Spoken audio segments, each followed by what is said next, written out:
नमस्कार साथियों, स्वागत है आप सभी का अंकित इंस्पायर्स राजस्थान पर। मैं हूं अंकित अवस्थी। आप है मेरे साथ में एक ऐसे विषय पर चर्चा करने के लिए जो कि निश्चित ही राजस्थान की राजनीति में राजनीतिक सुचिता से जुड़ा है, न्याय से जुड़ा है, सरकार की जवाबदेहिता से जुड़ा है। मामला क्या है उसको समझने से पहले थोड़ा सा विषय वस्तु पर चलते हैं।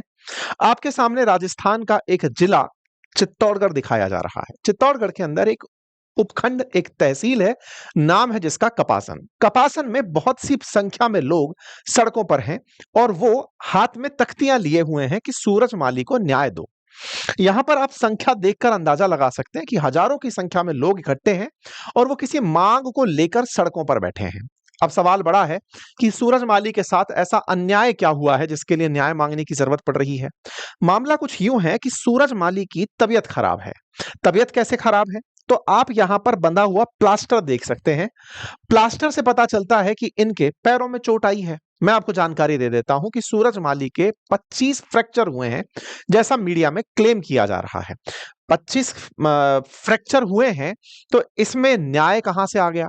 फ्रैक्चर किस वजह से हुआ? फ्रैक्चर में न्याय का क्या लेना देना है? क्या अस्पताल ने ट्रीटमेंट नहीं किया? नहीं, ऐसा नहीं है। अस्पताल ने इन्हें रेफर कर दिया। रेफर कर दिया से मतलब इन्हें चित्तौड़गढ़ से उदयपुर ले जाया गया। उदयपुर के चिकित्सकों ने इनकार कर दिया। इसकी वजह से इन्हें रेफर करके अहमदाबाद ले जाया गया।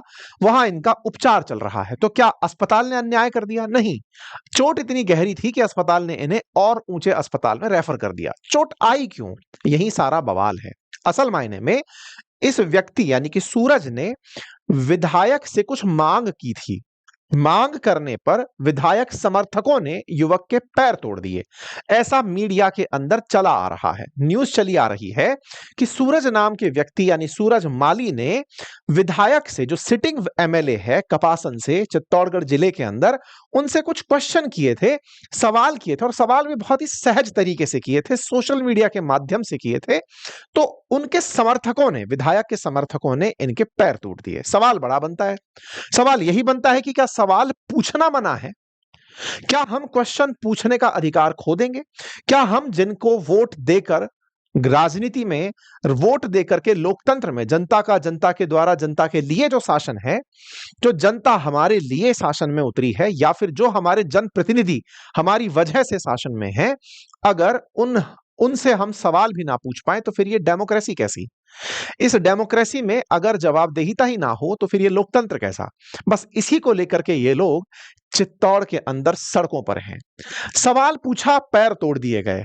सवाल था क्या? अब इस पर भी चल लेते हैं, क्योंकि ये भीड़ कहीं ना कहीं इस बात से ज्यादा उद्विग्न है कि ये सवाल निजी सवाल नहीं था, क्षेत्र के लिए एक सवाल था जो इस बच्चे ने पूछा, लेकिन बदले में अपने पैर तुड़वा लिए। ऐसा सवाल क्या था जो कि चलते हुए इतनी बड़ी हेडलाइन बन गया कि सूरज माली पर हमला हुआ और उस हमले के चलते विधायक सवालों के घेरे में हैं, और सवालों के घेरे में हैं तो सत्ता पक्ष सरकार की तरफ से, क्योंकि विधायक बीजेपी से हैं और सत्ता वर्तमान में राजस्थान में भाजपा की है। तो क्या सरकार के द्वारा इस विषय पर कोई भी बड़ी कार्यवाही की गई? हम उस विषय पर आगे बढ़ेंगे, चर्चा करेंगे। पहले इनसे परिचित हो लेते हैं। साथियों, आप सूरज माली हैं, किसी फैक्ट्री में काम करते हैं। आपने फेसबुक पर एक वीडियो डाला और वीडियो डाल करके इन्होंने जो क्षेत्र के विधायक अर्जन लाल सिंगर हैं उनसे एक सवाल पूछा।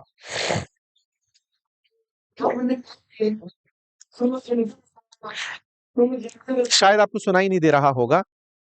इन्होंने सिर्फ इतना पूछा कि मैं आपसे एक सच्ची बात पूछना चाहता हूं सिनगर साहब, कि कपासन के तालाब में पानी कब आएगा?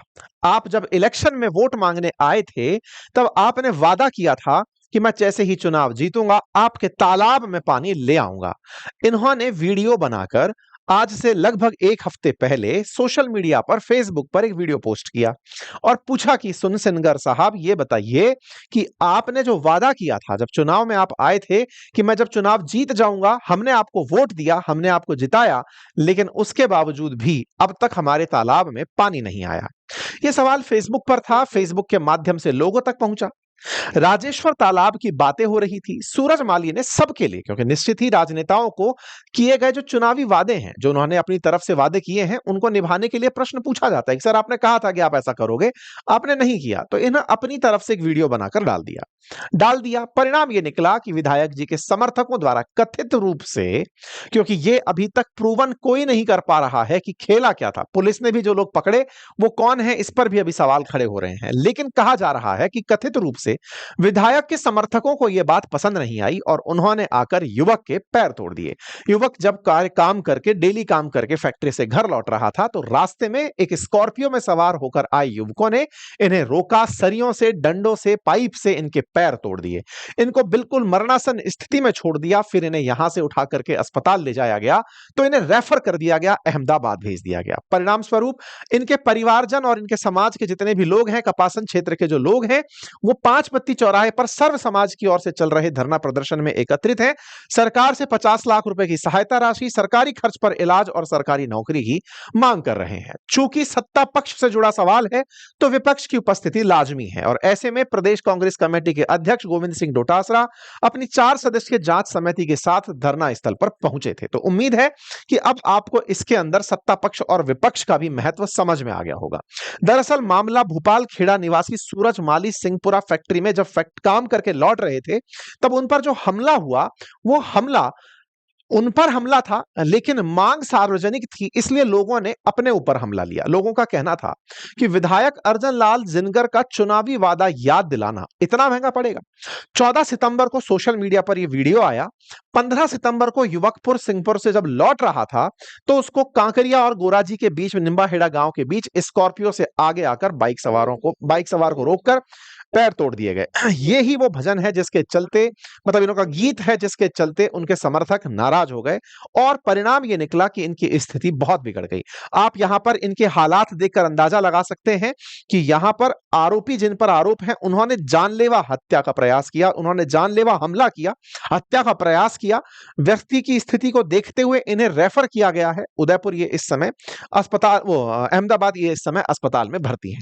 फिर क्या होता है, ये घटना जिस तरह से मैं तारीख दर तारीख बता रहा हूं, 14 सितंबर का वीडियो था, 15 सितंबर को हमला हो गया, परिवारजन और लोग एकत्रित होने शुरू हुए। पुलिस से मांग की जाने लगी कि हमलावरों को पकड़ो। पुलिस से मांग हुई और कहा गया कि आप हमलावरों को अगले 24 घंटे में पकड़ो। पुलिस प्रशासन ने आंदोलन को देखते हुए अपनी तरफ से त्वरित कार्रवाई का आश्वासन दिया, लेकिन किसी की गिरफ्तारी नहीं हुई। फिर 18 तारीख को लोग फिर से एकत्रित हुए। युवक पर जो जानलेवा हमला हुआ, उसके खिलाफ कपासन में 2 घंटे का जाम और प्रदर्शन हुआ और विधायक जिनगर पर हमले का आरोप लगा। 17 तारीख के दिन यह खबर बनकर आती है। लोग सड़कों पर एकत्रित होते हैं, डिमांड करते हैं कि पुलिस जो आरोपी हैं उन्हें गिरफ्तार करें। इंटरेस्टिंग फैक्ट यह है कि इस बच्चे की हालत, जो श्रमिक है, लेबर है, इसके इलाज के लिए भी समाज के ही लोग, क्षेत्र के लोग पैसा चंदा इकट्ठा कराकर इलाज करा रहे हैं। सरकार की तरफ से अभी इसे कोई सहायता नहीं दी गई है, जैसा मीडिया रिपोर्ट्स में बताया गया है। लोग एकत्रित होते हैं, पुलिस पर दबाव बनता है, पुलिस जांच करने के लिए आगे आने का प्रयास करती है। ऐसे में समाज के लोग जब सड़कों पर उतरे, तो पुलिस के ऊपर आरोप लगा कि पुलिस जानबूझकर विधायक समर्थकों को बचा रही है और चूंकि घायल खुद विधायक का नाम ले रहा है, तो पुलिस अपनी रिपोर्ट में विधायक को तो पूछताछ के लिए भी नहीं बुला रही है। ऐसे में क्षेत्रीय लोगों का और ज्यादा गुस्सा बढ़ जाता है। उनका कहना होता है कि जब जिस पर हमला हुआ है वो बोल रहा है कि मुझे विधायक ने मरवाया, पिटवाया, ऐसे में अगर आप उस पर कोई भी कार्रवाई नहीं कर रहे, इसका मतलब राज्य के अंदर पुलिस दबाव में है। ऐसा ही एक हमें सोशल मीडिया पर वीडियो मिला, रिपोर्टर साहब नाम से एक चैनल पर हमें ये वीडियो मिला, जहां पर वीडियो दिखता है कि एक जो ये बच्चा लेटा हुआ है, इससे पुलिस जब पूछताछ कर रही है, तो वो उस घायल व्यक्ति से पूछताछ करते समय वीडियो मतलब साफ दिखाई ये दे रहा है कि पुलिस इस नाम को ही सुनने में इग्नोरेंस दिखा रही है। इस पूरी बहस को अगर सुनेंगे, तो यहां पर खड़े जनप्रतिनिधि और जो लोग हैं, जो समाज के लोग हैं, वो पुलिस पर यही बार बार आरोप लगा रहे हैं कि वो बोल रहा है कि विधायक जिनगर के लोग थे, उन्होंने हमला किया। आप इसको सुनने में, रिकॉर्ड में क्यों नहीं लेना चाहते हो? इसका मतलब पुलिस के ऊपर भी आरोप लगा कि पुलिस दबाव में है, पुलिस सरकार के दबाव में है, विधायक के दबाव में है और वो जांच से बचना चाहती है। ऐसे में सोशल मीडिया पर यह मांग तेजी से उठने लगती है, विधायक का नाम उछलने लगता है, हर तरफ विधायक के नाम की चर्चा होने लगती है। चर्चा होती है कि भाजपा विधायक को केवल चुनावी वादा याद दिलाया था, बदले में लाठी और डंडों से पीट पीट करके पैर तोड़ दिए गए। यह खबर धीरे धीरे सब तरफ सोशल मीडिया पर फैलने लगती है। कांग्रेस इस खबर में एंट्री कर जाती है क्योंकि यह मामला बीजेपी से जुड़ा था। कांग्रेस को यहां पर मैदान दिखता है कि अल्टीमेटली मामला जनता से जुड़ा है और जनता की मांगे, क्योंकि कहीं ना कहीं चुनाव में आप कांग्रेस को हराकर भाजपा सत्ता में आई है, तो ऐसे में उन्हें याद आया कि हाँ, विधायक के साथ तो वादा था, तो पूछते हैं कि साहब सवाल पूछना आप पर इतना भारी क्यों पड़ा। परिणाम स्वरूप इस पूरे मसले के अंदर अब कांग्रेस और बीजेपी का मामला हो गया है। और हो भी क्यों ना, अगर लोग जायज मांग उठा रहे हैं तो ऐसे में अगर लोगों के साथ विपक्ष बैठा है और सरकार से सवाल कर रहा है, इसीलिए तो विपक्ष चुना जाता है। जब निर्वाचन होता है तो सत्ता पक्ष का ही निर्वाचन नहीं होता है, विपक्ष का भी निर्वाचन होता है, लेकिन बहुमत में कमी के चलते उन्हें लेफ्ट में बैठने की जगह दी जाती है। इसका मतलब साफ है कि विपक्ष को इसलिए ही निर्वाचित किया गया है कि वो जनता की मांगों को उठाए, और जो विपक्ष उठा रहा है, ऐसे में विपक्ष के द्वारा जब मांगे उठाई जाती हैं तो यहां पर सत्ता पक्ष की तरफ से यानी कि बीजेपी की तरफ से विपक्ष पर आरोप लगते हैं कि उन्होंने इस मामले का राजनीतिकरण कर दिया है। भाई राजनीतिकरण, क्योंकि मामला राजनीति से जुड़ा है, क्योंकि विधायक से सवाल पूछा गया था, उनके राजनीतिक वादों से सवाल पूछा गया था, जो विधायक किए उस पर सरकार ने क्या एक्शन लिया, सबसे बड़ा सवाल तो यह बनता है। खैर, इसमें विधायक जी का बयान आता है। विधायक जी कहते हैं कि जिन्होंने भी असामाजिक तत्वों ने ऐसा किया है, समाज में भय का और अशांति का माहौल पैदा करने का प्रयास किया गया है, हमने एसपी से बात की है, दोषियों पर सख्त कार्रवाई हो और उन्हें गिरफ्तार किया जाए। इनकी तरफ से यह बयान आता है। अर्थात ये अपने आप को झाड़ते हुए आगे निकल जाते हैं कि देखो, हमारे समर्थकों ने किसी को मार पीट दिया तो हमारी क्या गलती है इसमें। हो सकता है किसी को बुरा लगा हो, हम तो हमारे क्षेत्र में बढ़िया काम कराते हैं। हो सकता है कि हम पर किसी ने कुछ कहा हो तो आपस में जाकर कोई किसी से भिड़ लिया हो, इसमें तो कहां से सिद्ध होता है कि हम ही पिटवाए। हाँ, ये बात भी सही है, अब तो न्यायपालिका का विषय है।